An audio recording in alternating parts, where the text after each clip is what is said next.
ದಿನಕ್ಕೊಂದು ಕತೆ ನಿಮ್ಮ ಜೊತೆ. ಇಂದಿನ ಕತೆ ಗಾಂಡೀವಧಾರಿ ಅರ್ಜುನನ ಕತೆ.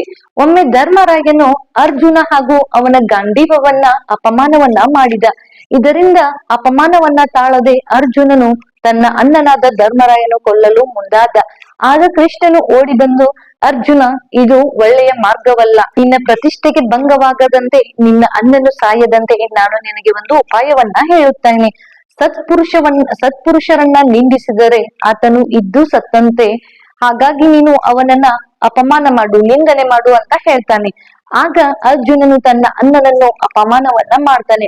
ಅಪಮಾನವನ್ನ ಮಾಡಿದ ಮೇಲೆ ಅರ್ಜುನನು ಅಣ್ಣನನ್ನು ತೇಜೋವಧೆ ಮಾಡಿದ್ದಕ್ಕಾಗಿ ನಾನು ದೇಹತ್ಯಾಗ ಮಾಡುವಂತಹ ಸಂಕಲ್ಪವನ್ನ ಮಾಡ್ತಾನೆ. ಆಗ ಕೃಷ್ಣನು ಬಂದು ಮತ್ತೆ ಅರ್ಜುನನಿಗೆ ಒಂದು ಸಲಹೆಯನ್ನ ನೀಡ್ತಾನೆ.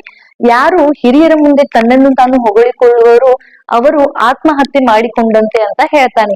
ಆಗ ಅರ್ಜುನನು ಹಿರಿಯರ ಮುಂದೆ ತನ್ನ ಪರಾಕ್ರಮ, ತಾನು ಮಾಡಿದ ಸಾಹಸಗಳನ್ನೆಲ್ಲವನ್ನು ಹೊಗಳಿಕೊಳ್ಳುತ್ತಾನೆ. ಆಗ ಆತನು ಇದ್ದು ಸತ್ತಂತನಾಗುತ್ತಾನೆ.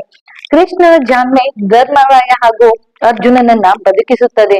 ಇದರಿಂದ ತಿಳಿದು ಬರುವುದೇನೆಂದರೆ, ಪ್ರತಿದಿನವೂ ನಾವು ಮಾನಸಿಕವಾಗಿ ಎಷ್ಟು ಆತ್ಮಹತ್ಯೆಯನ್ನ ಮಾಡಿಕೊಳ್ಳುತ್ತೇವೆ ಹಾಗೂ ಹತ್ಯೆಯನ್ನ ಮಾಡುತ್ತೇವೆ ಅಂತ ಅರ್ಥವಾಗುತ್ತದೆ. ನಾವು ನಮ್ಮ ಆತ್ಮಾವಲೋಕನವನ್ನ ಮಾಡಿಕೊಳ್ಳಬೇಕು. Thank you.